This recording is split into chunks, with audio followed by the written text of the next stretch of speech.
Roman junior মানুষ, তার আসলে পারিবারিকভাবে আর্থিকভাবে সে খুব টানপূরণের মধ্যে দিয়ে চলাফেরা, তারপরে এই প্ল্যাটফর্মের প্রতি, সংগঠনের প্রতি এত ডেডিকেশন, চাকরি বাকরি ছেড়ে অনেক দিন ঘুরেছে যে ভাই কমিটি দেন, ভাই আমরা একটু মিটিং করতে চাই, অনেক সময় দিতে পারি নাই, কিংবা ধরেন আমাদের আরো অনেকের সাথে আলোচনা করেছে, অনেক নেতৃবৃন্দ হয়তো তার কথার গুরুত্ব কিংবা তার কাজের গুরুত্বটা উপলব্ধি করতে পারে নাই।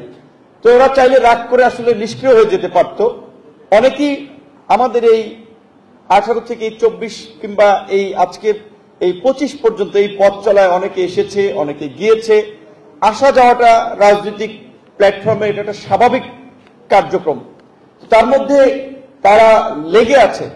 এবং আজকের এই প্রোগ্রাম, আমি জানি এখানে আমরা দল থেকে কিছু সহযোগিতা করেছি, যারা আয়োজক তারা কিছু ম্যানেজ করেছে। কতটা কমিটমেন্ট থাকলে এবং ডেডিকেশন থাকলে আসলে তারা এই ধরনের একটা প্রচেষ্টা নিয়ে লেগে থাকতে পারে।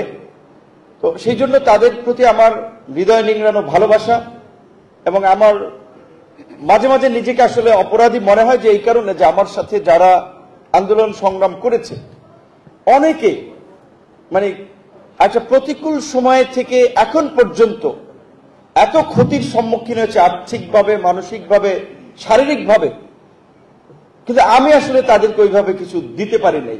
এখন হয়তো অনেকের প্রত্যাশা আমার প্রতি যে আমি যেহেতু তাদের লিডার, কিন্তু হ্যাঁ, রেজিমের পতন হয়েছে, ফ্যাসিবাদের পতন হয়েছে। শেখ হাসিনার আমলেও যেমন কিছু লোক আঙ্গুল ফুলে কলা গাছ হয়েছে, এখনো আছে। এই যে কিছু আগে দেখেন আপনি, যেমন এফডিসিতে যে সরকারি অনুদানের সিনেমার বাজেট বরাদ্দ দেওয়া হয়েছে, দেখেন কিভাবে কি দেওয়া হয়েছে, সুপারিশ দেখবেন। অনেকে এই পরিবর্তনের পরে অনেকে আছে এখন বুদ্ধিজীবী, বিপ্লবী বুদ্ধিজীবী হিসেবে জাহির করে, টকশোতে খুব গরম গরম কথা বলে, পত্র পত্রিকায় লেখে, কলাম লেখে, অথচ আপনি এই জুলাইয়ের পূর্বে তাদের ভূমিকা দেখেন, সুবিধাবাদী ভূমিকা ছিল ম্যাক্সিমাম ক্ষেত্রে। আপনি দেখেন টেলিভিশন টকশোতে যারা বয়ান দিচ্ছে, কিংবা যারা এখন নব্য আপনার বলবেন যে দখলদারের ভূমিকায় অবতীর্ণ হয়েছে, সেটা সাংস্কৃতিক ক্ষেত্রে, ব্যবসায়িক ক্ষেত্রে, গণমাধ্যমের ক্ষেত্রে, তাদের কন্ট্রিবিউশনটা গত কয়েক বছর কি। এখানে আমাদের আবৃত্তি শিল্পী ইশরাত আপা বলেছিল যে সে যখন প্রধানমন্ত্রী একটা আওয়ামী লীগের ইয়েদের রেফারেন্স দিয়ে, সরি আপনার কথাটা ভুলে গেলাম, লিখেছিল আপনাকে চাই কিনা,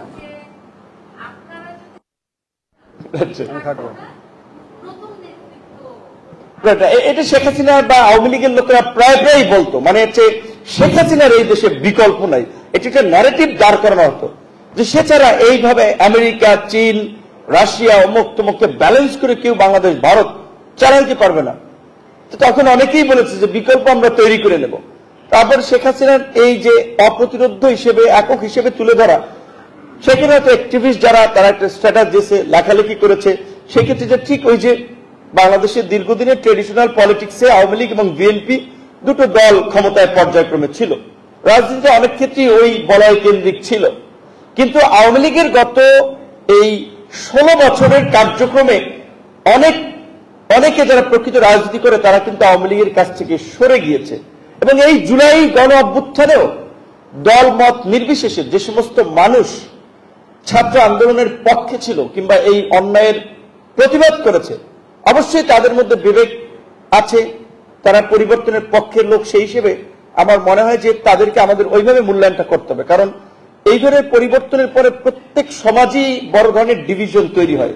এখন কালচারালি ধরেন একজনে সে ফর এক্সাম্পল আগে আওয়ামী লীগ করেছে, বা জুলাই থেকে তার একটা শক্ত এবং শক্তিশালী ভূমিকা ছিল। সুতরাং কোনো কারণে না পেরে তাকে কোণঠাসা করার জন্য, কিংবা তাকে আপনার বলবেন কি একটা বিব্রত করার জন্য, সাইজ করার জন্য তার পুরানো এই কর্মকাণ্ড নিয়ে হয়তো অনেকেই মানে সামনে এনে অপমান অপদস্থ করার একটা চেষ্টা করে। এখন এই জুলাইয়ের পরে আসলে আমরা সংস্কারের ব্যাপক একটা জোরে সোরে আলাপ আলোচনা করছি। যারা গভীরভাবে সমাজ এবং রাষ্ট্রকে বুঝেন তাদেরকে কিন্তু যেটা ভাবতে হয় যে আমাদের রিফর্ম প্রসেসের সাথে সাথে আমাদের একটা রেকনসিলিয়েশন বা পুনর্মিলন, পুনরায় সমন্বয়ের কথাটা আমাদেরকে ভাবতে হবে জাতি হিসেবে। যখন নির্বাচন হয়েছে, ফেয়ার নির্বাচনেও আওয়ামী লীগ বিএনপি প্রায় ধরেন 30% কাছাকাছি ভোট প্লাস মাইনাস তাদের জনসমর্থন ছিল। আমরা মনে করি যে জুলাইয়ের গণ অভ্যুত্থানের মধ্যে দিয়ে জনগণ আওয়ামী লীগকে ছুঁড়ে ফেলেছে এবং আওয়ামী লীগের রাজনীতিকে প্রত্যাখ্যান করেছে। একই সাথে আওয়ামী লীগের যারা দোসর ছিল এই 16 বছরের ফাঁসিবাদ কায়েমে,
প্রক্রিয়ায় এইখানে কিন্তু ওই বড় দলগুলোরই আধিপত্য থাকবে। এমনকি এমন হতে পারে, ধরেন কোন ছোট দল লোয়ার হাউসে একজন এমপি জিতল না, কিন্তু সব মিলিয়ে তার দল 5% ভোট পেল, তাহলে উচ্চ কক্ষে তার 5 জন প্রতিনিধি থাকবে সেই দল থেকে, লোয়ার হাউসে কিন্তু তার একজন প্রতিনিধি থাকতেছে না। সুতরাং আপনাকে যদি সংসদ আপনার ভেঙে দিতে হয়, সরকারের পতন ঘটাতে হয়, প্রথমত হচ্ছে যে 2/3 সংখ্যাগরিষ্ঠতা লাগবে, যেটা এক্সিস্টিং সিস্টেম থাকলে লোয়ার হাউসে এই বিজয়ী দল ব্যতীত অন্য পক্ষে কোনোভাবেই সম্ভব না। দ্বিতীয়ত যে বিষয়টা হচ্ছে যে আপনারা সংবিধানের যে 70 নম্বর অনুচ্ছেদ, যে বিষয়ে ইতিমধ্যে একমত হয়েছে যে সংসদ সদস্যরা নিজ দলের বিরুদ্ধে সরকার পতনের ক্ষেত্রে, যেটাকে আস্থা বিল বলে, সেখানে ভোট দিতে পারবে না। তাহলে তারা ভোট দিলে তার সংসদ সদস্য পদ থাকবে না, তাহলে সরকার পরিবর্তনের এই বিধানটা থাকতেছে না। বরঞ্চ এইখানে আপার হাউসে যদি এই আপনার প্রপোর্শনাল অনুপাতে সিট যা হয়, তাহলে হলো কি অন্তত প্রধান রাজনৈতিক দলগুলোর পাশাপাশি আরো 4 থেকে 5টা দলের প্রতিনিধিত্ব বা ভয়েস ওখানে থাকার ফলে কিছু বিষয় নিয়ে অন্তত তারা কথা বলতে পারবে। কারণ আপনারা দেখবেন সংসদ সদস্য তো খালি হা না ভোট হাত জাগানো আর হা না বলার মধ্যে দিয়ে তাদের কার্যক্রম শেষ করে। এবং সংসদটা তো ভাইব্রেন্ট হয় বিরোধী দলের বক্তাদের কারণে বা বিরোধী সংসদ সদস্যদের কারণে। তাহলে এক্সিস্টিং সিস্টেমে তো ওইভাবে বিরোধী দল খুব বেশি কার্যকর ভূমিকা পালন করতে পারে না। সেক্ষেত্রে আপার হাউসে যখন আমরা পররাষ্ট্র নীতি, দেশের জাতীয় স্বার্থ সহ গুরুত্বপূর্ণ ইস্যুতে যখন আমরা একটা বিল নিয়ে আলোচনা হবে, সেইখানে একটা গঠনমূলক আলাপ আলোচনা হতে পারে। আর সবচেয়ে বড় কথা হচ্ছে আমরা এই রাষ্ট্র ক্ষমতার ভারসাম্য আনয়নের জন্য আমরা বেশ কিছু সংস্কার প্রস্তাব নিয়ে আলাপ আলোচনা করছি। যদি এখানে কোন কোন দলের কিছু কিছু বিষয় একেবারে 18 মতো রিজার্ভেশন ওখান থেকে তারা সরবে না, সেই জায়গা থেকে আমরা কমিশনকে বা আমরা মিডিয়ার মাধ্যমে যেটা বারবার বলেছি, সংস্কার করতে হবে এই দেশের মানুষের চাওয়া পাওয়ার আকাঙ্ক্ষার আলোকে, কোন দলকে প্রাধান্য দিয়ে নয়, কোন দলের নোটের আলোকে নয়। কারণ এই জুলাই গণ অভ্যুত্থানটা কোন দলের ডাকিতে হয় নাই, কোন দলের আন্দোলনে হয় নাই।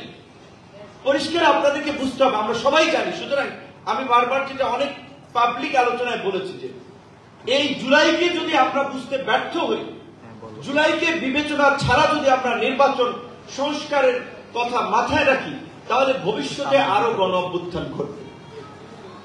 একটা ছাত্র আন্দোলন, ন্যায্য ছাত্র আন্দোলন, সরকারি চাকরিতে বৈষম্যমূলক একটা ব্যবস্থার বিরুদ্ধে, সেই আন্দোলন কিভাবে গণ অভ্যুত্থান হবে? এটা যদি কেউ বলে যে এই আন্দোলনটাকে আমি প্ল্যান করে সরকার পতনের আন্দোলনে নিয়ে আসছি, তার চেয়ে মিথ্যা কথা দুনিয়াতে আর কেউ বলে। পরিষ্কার কথা, এটা তো সরকার পতনের আন্দোলনে ছিল না।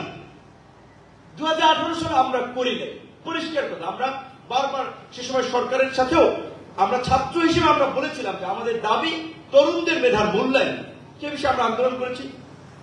সরকার প্রতারণা করে আমরা প্রায় 8.5 মাস, ফেব্রুয়ারি 17 তারিখ থেকে অক্টোবরের 4 তারিখ পর্যন্ত আমরা কিন্তু আন্দোলন চালিয়েছি। এর মধ্যে কয়েক দফায় হামলা হয়েছে, মামলা হয়েছে, গ্রেপ্তার হয়েছে, বাট আমরা কিন্তু হাল ছাড়ি নাই। বিকজ আমাদের একটা কমিটমেন্ট ছিল যে তরুণদের যে ধর্ম, একটা আপোষহীন অপ্রতিরোধ চরিত্র, সেইখান থেকে আমাদেরকে আন্দোলনে সফল হতেই হবে। সেই জায়গা থেকে আমরা সফল হয়েছি। সেই প্রথম এবং দ্বিতীয় শ্রেণীর চাকরির কোটা ব্যবস্থা, যেটা সরকার এই ফ্যাসিস্ট হাসিনা গত এই জুনে আদালতকে ব্যবহার করে যখন ফিরে আনার চেষ্টা করলো, ছাত্ররা কিন্তু পরিষ্কারভাবে হেডলাইন দিয়েছিল যে 2018 সালের পরিপত্র বজায় রাখার দাবিতে বা এটা পুনর্বহালের দাবিতে।